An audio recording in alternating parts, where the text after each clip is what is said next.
Madame, Monsieur, bonsoir. Le 1er janvier 2021 marque la fin d'une ère, celle de l'union politique entre le Royaume-Uni et l'Union européenne, alliance qui aura duré près d'un demi-siècle. Ce même 1er janvier marque aussi un commencement, celui du repositionnement du Royaume-Uni sur le continent africain et tout particulièrement le rapprochement avec un partenaire de longue date, le Maroc. L'accord d'association signé il y a un an est entré en vigueur. Le Maroc est l'un des premiers pays à avoir ratifié un accord d'association avec le Royaume-Uni dans l'objectif de préserver les relations bilatérales après le Brexit. En d'autres termes, bien que le Royaume-Uni ne fasse plus partie de l'Union européenne, tous les avantages dans le cadre de l'accord avec l'UE en termes de commerce et d'investissement sont maintenus. Mais au-delà de tout cela, cet accord d'association vise surtout à renforcer le partenariat entre le triptyque Royaume-Uni, Maroc et Afrique. Ou comme l'ancien ministre britannique des Affaires étrangères Jeremy Hunt l'a attesté, je cite, « Nous devons commencer par une évaluation réaliste de notre position mondiale. » Fin de citation. 2021 marque aussi la continuité de la coopération bilatérale entre le Maroc et le Royaume-Uni. Aujourd'hui, c'est un grand plaisir pour moi que d'accueillir un invité spécial, l'ambassadeur britannique au Maroc, son Excellence Simon Martin. Bonsoir, Monsieur l'ambassadeur Martin. Merci de vous joindre à nous et merci d'accorder à Médien TV votre toute première interview sur une télévision marocaine. Bonsoir Khadija, je suis ravi d'être avec vous aujourd'hui. Merci pour l'invitation. Excellence, vous avez été nommé ambassadeur de Sa Majesté la Reine Elisabeth au Royaume du Maroc en février dernier. Vous avez été auparavant ambassadeur britannique au Bahreïn. Vous avez également occupé dans le passé des postes diplomatiques de haut niveau. Je vous propose donc d'entamer cette entrevue par de la diplomatie. Comment décririez-vous les relations diplomatiques entre Londres et Rabat ?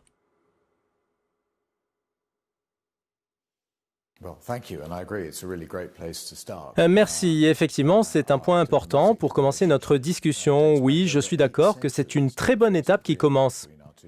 En effet, les relations diplomatiques remontent à plus de 8 siècles. Elles datent du premier accord entre les deux royaumes.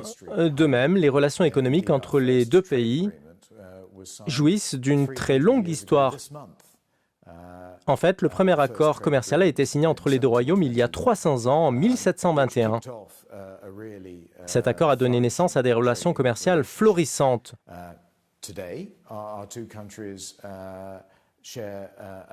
Aujourd'hui, nos deux pays bénéficient d'une forte présence sur nos continents respectifs. Nous avons tous deux des liens très importants avec l'Europe et l'Afrique.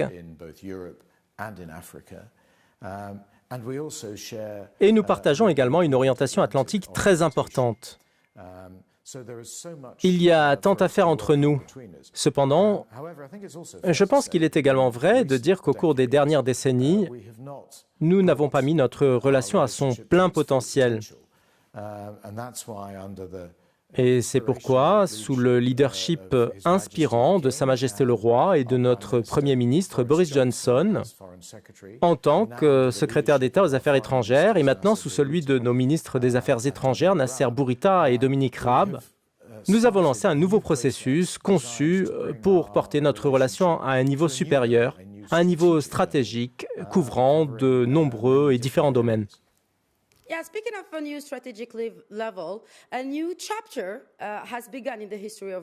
En parlant d'une nouvelle stratégie, un nouveau chapitre s'est ouvert dans l'histoire des relations britanniques avec l'Union européenne. Parlez-nous à présent de la politique commerciale du Royaume-Uni après le Brexit.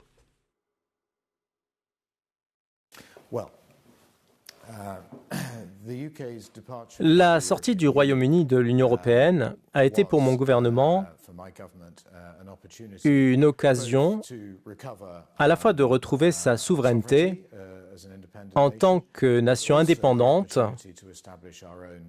mais aussi l'occasion de mettre en place notre propre politique commerciale en toute indépendance. Bien évidemment, les relations du Royaume-Uni avec l'Union européenne, ses pays membres et l'espace économique européen sont et seront toujours d'une importance cruciale. En fait, la moitié de nos échanges commerciaux se fait avec l'Union européenne. Toutefois, l'accord d'association Maroc-Royaume-Uni a été conclu juste avant Noël. C'était le premier accord commercial non tarifaire avec un autre pays hors de l'Union européenne. C'était aussi pour nous une occasion de se lancer dans un nouveau niveau de relations commerciales avec le Maroc, car nous sommes maintenant en mesure de négocier nos propres accords commerciaux et de développer nos propres relations commerciales avec d'autres pays, comme c'est le cas pour le Maroc, en dehors de l'Union européenne. Il s'agit d'un avenir passionnant que nous avons aujourd'hui devant nous, à partir du début de ce mois. Oui, certains analystes avaient évoqué l'avenir du Royaume-Uni comme une nouvelle zone franche. Qu'en dites-vous, monsieur l'ambassadeur?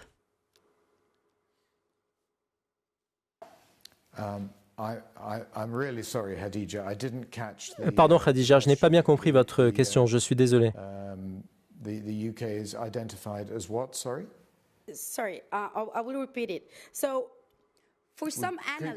Pouvez-vous me poser encore une fois la question, s'il vous plaît? Merci. Pour certains analystes, l'avenir du Royaume-Uni est défini comme une nouvelle zone franche. Que pourriez-vous dire sur ces théories, monsieur l'ambassadeur? Bon, comme je l'ai dit auparavant, nos relations avec nos partenaires commerciaux traditionnels, y compris celles avec les pays de l'Union européenne et de l'espace économique européen, resteront extrêmement importantes pour nous. Mais il faut savoir que lorsqu'une grande zone de libre-échange extrêmement fructueuse, comme celle de l'Union européenne, négocie son accord avec d'autres pays, elle doit représenter et protéger les intérêts des 27 États membres de cet espace. Je crois que le Royaume-Uni et le Maroc ont des économies remarquablement complémentaires.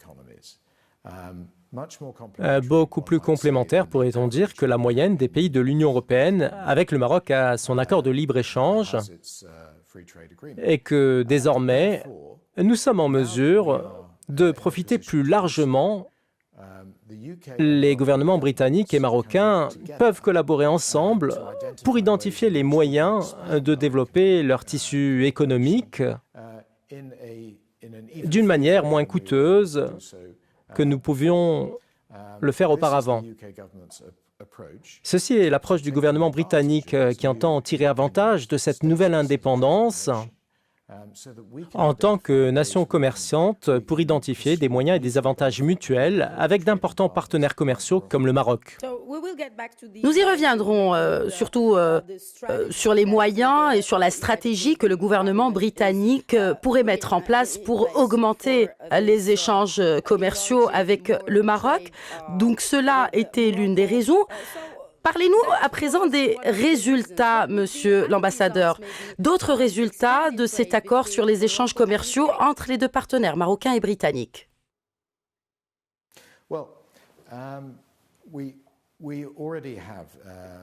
En fait, nous avons déjà des domaines de coopération extrêmement importants qui ne cessent de se développer. Les relations commerciales entre le Royaume-Uni et le Maroc valent déjà environ 2 milliards de livres sterling par an. C'est l'équivalent de 25 milliards de dirhams. Cela représente un montant important. On peut voir des domaines particulièrement importants, tels que du côté marocain, l'exportation de produits agricoles frais, l'industrie automobile et le secteur aéronautique. Du côté britannique, nous avons également beaucoup de produits manufacturés dans le secteur de l'automobile et de l'aviation également. Cela montre déjà la complémentarité entre nos économies. Mais ce que ce nouveau partenariat nous laisse entrevoir, c'est la possibilité de développer des avantages comparatifs au niveau de certains secteurs, en tenant également compte du développement géostratégique plus large, en particulier l'importance de la lutte contre les changements climatiques. À ce sujet, le Royaume-Uni accueillera la 26e conférence annuelle de l'ONU sur le climat, la COP26 à Glasgow en novembre prochain. Mais nous reviendrons sûrement sur cette question plus tard, Khadija. Certainement, nous évoquerons ces questions climatiques. Mais restons sur le commerce, sur cet aspect de commerce. L'accord d'association comporte un document qui reconnaît le droit des exportations marocaines issues des 12 régions du Royaume à entrer sur le territoire britannique. Quels sont les produits prioritaires selon vous, monsieur l'ambassadeur?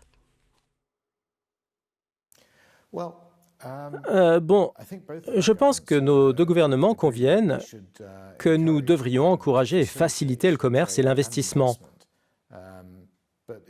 Mais c'est le marché qui décide de cette question. Cela se remarque par exemple au niveau des produits frais, qui constituent le plus grand axe d'exportation marocain vers le Royaume-Uni.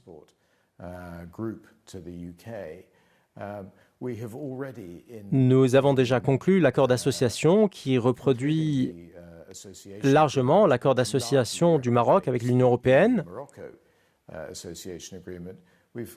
Nous en profitons également pour relever les quotas trimestriels dans certains domaines pour nous assurer contre le risque de limiter les exportations marocaines dans ces domaines clés.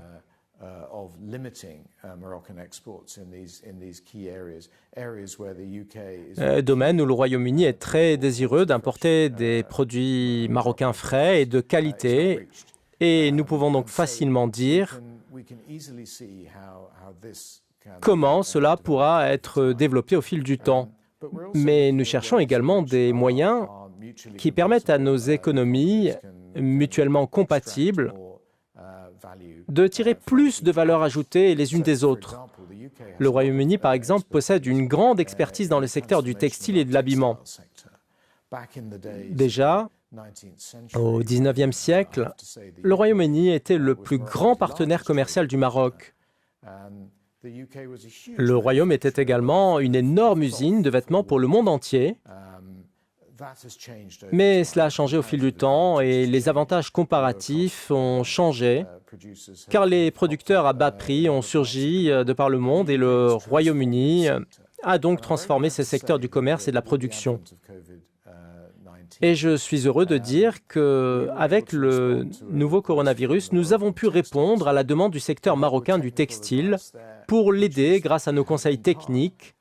Il y a eu en quelque sorte un transfert de technologie, de savoir-faire, afin de permettre aux entreprises marocaines de produire des outils de protection personnelle dans le cadre de la lutte contre la propagation de la COVID-19.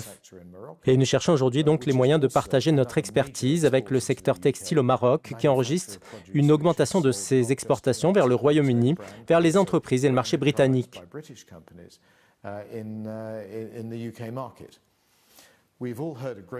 Nous avons également un partenariat au sujet de l'impact prévu de la pandémie de COVID-19 sur les flux économiques mondiaux. L'un des thèmes qui se pose de plus en plus, c'est la question des entreprises offshore. Ces sociétés cherchent des moyens alternatifs par lesquels la chaîne d'approvisionnement peut être raccourcie si les fabrications ne peuvent pas être réalisées. Dans notre cas, par exemple, au Royaume-Uni, par rapport à d'autres pays partenaires fiables qui sont très proches, on réduit la chaîne d'approvisionnement et je crois que cela représente de nombreuses opportunités pour les entreprises marocaines. Notre gouvernement et celui du Maroc aspirent à aider ces entreprises, mais comme je l'ai dit auparavant, nous n'allons pas dicter à nos entreprises où elles devraient investir et où elles devraient faire leur commerce. Permettez-moi, Khadija, de mentionner une chose. Je vous en prie, continuez.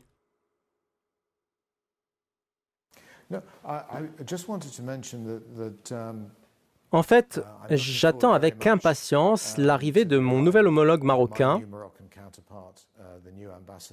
le nouvel ambassadeur du Maroc à Londres, M. Hakim Hajoui. Sa nomination a été annoncée à la fin de l'année dernière et il sera très bientôt à Londres. M. Hajoui est un homme d'affaires qui a beaucoup d'expérience notamment avec la plus grande entreprise au Maroc, le groupe OCP.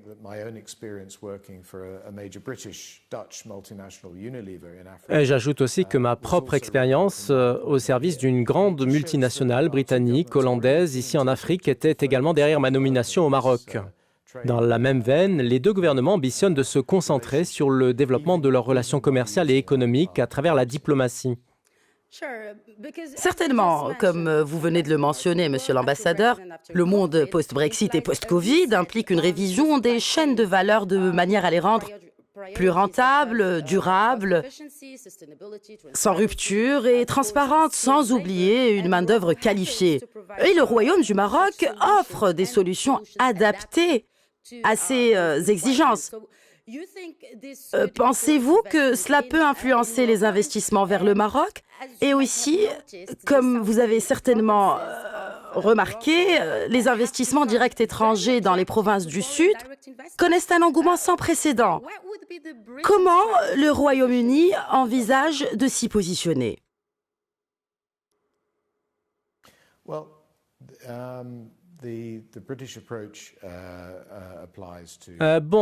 L'approche britannique s'applique vis-à-vis du Maroc, tel que mentionné dans l'accord d'association. Nous avons identifié une liste où nous allons donner la priorité, en particulier à l'éducation, à l'énergie, aux infrastructures, au secteur agricole, en particulier la transformation de l'agriculture en réponse aux crises climatiques mondiales. Cela sera particulièrement important également dans le domaine des énergies renouvelables, où le Royaume-Uni a une expertise particulière, notamment dans l'éolien offshore, qui est à mon avis un secteur majeur pour l'avenir du Maroc.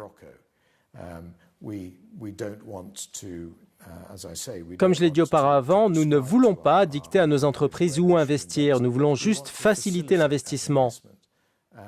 Nous misons beaucoup sur les nouvelles structures que nous avons établies en vertu de notre accord d'association, parmi lesquelles cette commission mixte très importante sur le commerce et l'investissement, qui a été établie par nos deux gouvernements et qui a mené des consultations étroites avec le secteur privé. Cela va garantir un impact positif pour nos deux pays. Aujourd'hui, je pense aussi qu'il est important, en particulier lorsque nous cherchons à mieux nous remettre de l'impact mondial de la pandémie de Covid-19, de voir comment nous pouvons changer et améliorer la manière dont nos économies fonctionnent.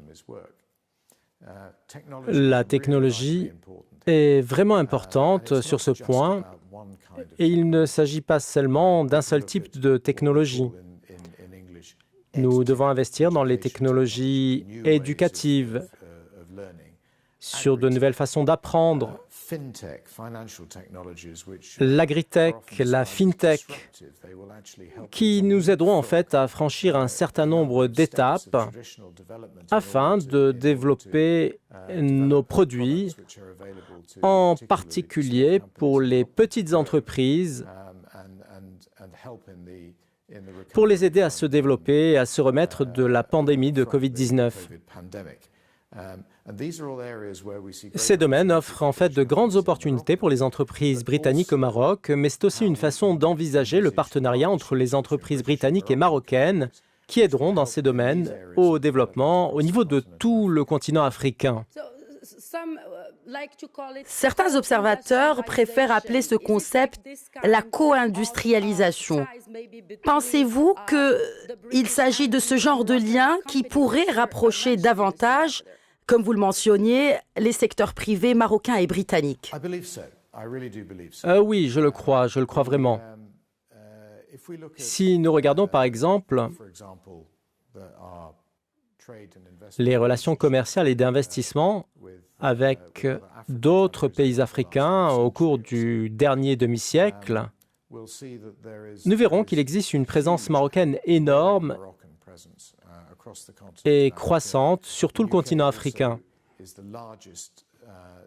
Le Royaume-Uni est également le plus grand investisseur en Afrique et entretient depuis longtemps des relations profondes avec de nombreux pays africains.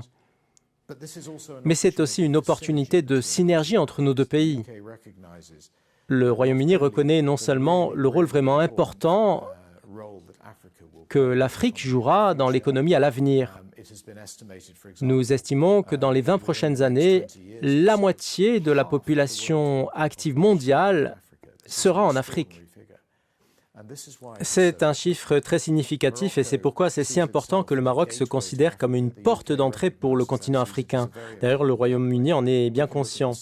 Nous avons des synergies issues de relations traditionnelles de la Grande-Bretagne avec, il faut le dire, généralement des pays anglophones du Commonwealth en Afrique. Le Maroc a également des relations très puissantes à travers le continent, mais plus particulièrement en Afrique francophone. Et donc, on peut voir qu'il y a une réelle complémentarité entre nos deux pays. Mon gouvernement estime que non seulement nous devons tirer avantage de ce type de synergie au service de nos intérêts économiques, mais aussi nous devons en faire la synthèse avec nos priorités de développement à travers le monde. Le Royaume-Uni est l'un des plus grands pays qui finance le développement dans le monde. Je suis vraiment heureux de dire, par exemple, que ces dernières années, nous avons également assisté à un développement majeur de l'un de nos plus importants instituts de financement de développement dans l'une des plus grandes et des plus importantes banques du Maroc. Axé sur l'Afrique, le groupe BMCE Bank of Africa détient désormais une participation britannique par le biais d'un actionnaire du Commonwealth, CDC Group, connu sous le nom de Commonwealth Development Corporation. Nous avons également une autre institution de financement du développement appelée Infraco, qui est financée par des organisations de développement britanniques, hollandaises et suisses. Son objectif est d'aider le secteur privé à financer et à réaliser des projets d'infrastructure à travers l'Afrique. Infraco a décidé d'implanter son siège social africain à Casablanca. Et c'est vraiment important. Je vous donne là une idée des opportunités qui nous attendent. Nous, gouvernement britannique et marocain, avons décidé d'exploiter positivement cette situation. Étant l'ancien directeur du protocole du Bureau des Affaires étrangères et sachant que le Maroc ne fait pas partie des pays africains adhérents au Commonwealth, pensez-vous que cela puisse désavantager le Maroc?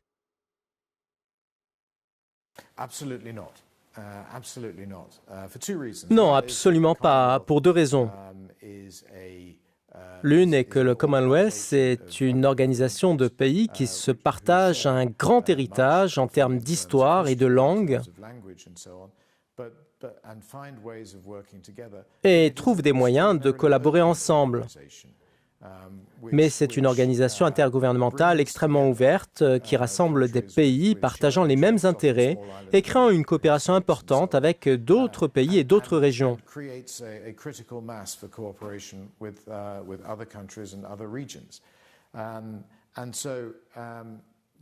Donc le Commonwealth n'est pas exclusif. Et il y a des raisons de voir le Maroc comme un collaborateur des pays du Commonwealth. Mais cette dernière n'est pas une organisation commerciale, et ce n'est pas une organisation exclusive. Et nous pouvons donc envisager une coopération trilatérale entre la Grande-Bretagne et le Maroc en incluant des pays tiers. Et il y a un certain nombre d'initiatives qui découlent de notre présidence de la COP26 cette année et qui se concentrent sur la transformation du carbone et la croissance en mettant l'accent sur l'accès aux énergies renouvelables. Autre initiative, le partenariat mondial pour l'éducation, pour lequel le Royaume-Uni et le Maroc cherchent à s'associer afin d'aider au développement de nombreux autres pays africains qui sont à un stade de développement plus précoce. Et ce qui est important ici, c'est que non seulement c'est bénéfique pour la planète et pour le monde, mais cela offre également des opportunités économiques vraiment importantes pour le Royaume-Uni et aussi pour le Maroc. Et c'est bon pour les affaires aussi. Monsieur l'ambassadeur Martin, vous avez parlé de financement du développement. Quels sont, selon vous, les changements qui pourraient toucher les structures britanniques d'aide au développement en Afrique après le Brexit?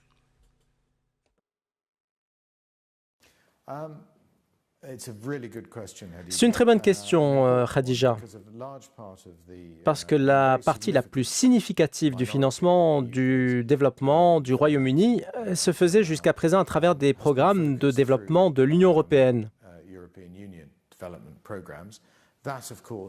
Cela prend bien sûr fin avec notre sortie de l'Union européenne. Et donc, ce qui s'est passé, c'est que la contribution du Royaume-Uni au financement du développement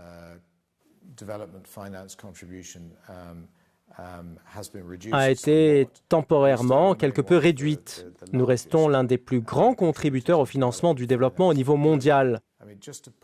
Pour mettre cela dans sa perspective, je note que pour le budget du développement du Royaume-Uni pour l'année prochaine, le montant que nous allons engager à travers des financements multilatéraux et des programmes bilatéraux est considérablement plus important que le volume de l'économie d'un pays comme la Mauritanie. Il s'agit d'un engagement très large que nous poursuivrons et qui se fera plus visible en termes de contribution aux organisations multilatérales, mais aussi aux programmes bilatéraux que nous poursuivrons à travers le continent africain. Oui. Aujourd'hui, il est particulièrement important de noter que l'engagement déjà pris par le Royaume-Uni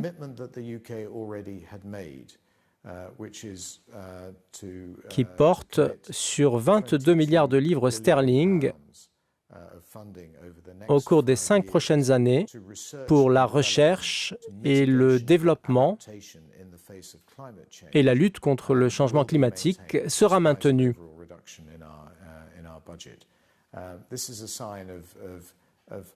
Cela montre à quel point nous sommes déterminés à aider les pays qui ont le plus besoin de cette aide afin de contribuer à enrayer le réchauffement climatique.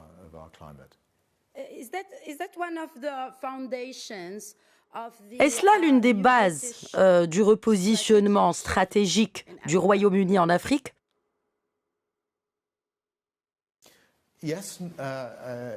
Oui, effectivement. Mais ce n'est pas seulement en Afrique. Notre objectif aujourd'hui est d'aider d'autres pays à continuer à évoluer de manière écologique et efficace au service du climat.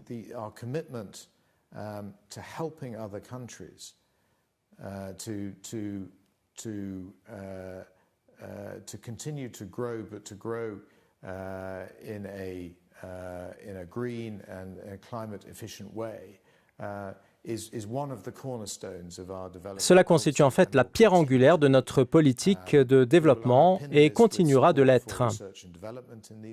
Nous consoliderons ces efforts avec un soutien à la recherche et au développement dans ces domaines, en développant la recherche, mais nous nous concentrons sur le changement climatique et l'amélioration des systèmes de santé dans le monde.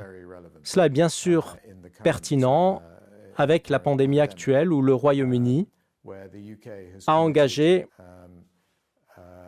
des centaines de millions de livres sterling à des initiatives mondiales visant à fournir des vaccins anti-Covid-19.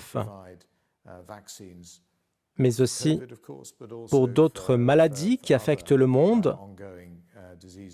Et nous avons également engagé 30 millions de livres sterling pour approfondir la recherche, continuer à développer des vaccins anti-Covid-19 et bien sûr essayer d'anticiper tout changement quant à cette maladie aussi. Et d'ailleurs, les autorités marocaines viennent d'autoriser l'utilisation du vaccin Oxford AstraZeneca. Pour terminer sur cette contribution bilatérale, Monsieur l'ambassadeur Martin, on dit généralement que l'éducation participe à raffermir les liens économiques. Que fait le gouvernement britannique sur le volet éducatif au Maroc?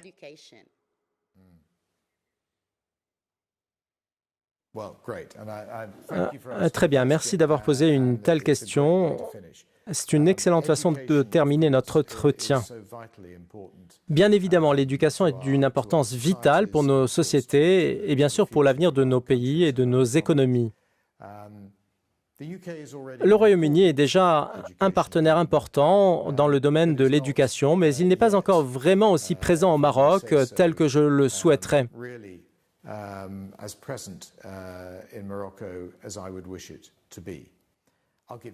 Je vais vous donner un exemple. La tradition des étudiants marocains est d'opter pour le français au détriment des autres langues européennes. Cette tradition est très compréhensible.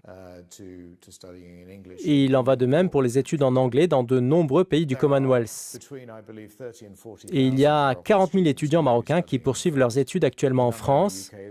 Leur nombre au Royaume-Uni atteint à peine les 700. Il s'agit d'un gros déséquilibre et je ne pense pas que c'est une question de concurrence, mais il y a une opportunité pour nous d'encourager plus d'étudiants à venir étudier au Royaume-Uni. Et cela aide merveilleusement à développer les échanges entre nos deux pays, les relations personnelles et la compréhension mutuelle. Je suis fier de dire que, au cours des dernières années, nous avons également développé les 4 premiers programmes éducatifs britanniques dans des écoles secondaires de langue anglaise établies au Maroc, suite à un accord des gouvernements britanniques et marocains, et c'est le début, je crois, d'un développement d'une plus grande disponibilité de la scolarisation en anglais, pour laquelle il existe une énorme demande, non pas parce que mon pays parle l'anglais, bien sûr, mais parce que l'anglais est maintenant reconnu comme la langue mondiale des affaires. C'est aussi la langue dans laquelle 90% des articles de recherche universitaire récents sont écrits. Il est si important pour le Maroc d'avoir son impact sur le monde, et donc ce que je veux vraiment voir concerne le système de l'enseignement supérieur.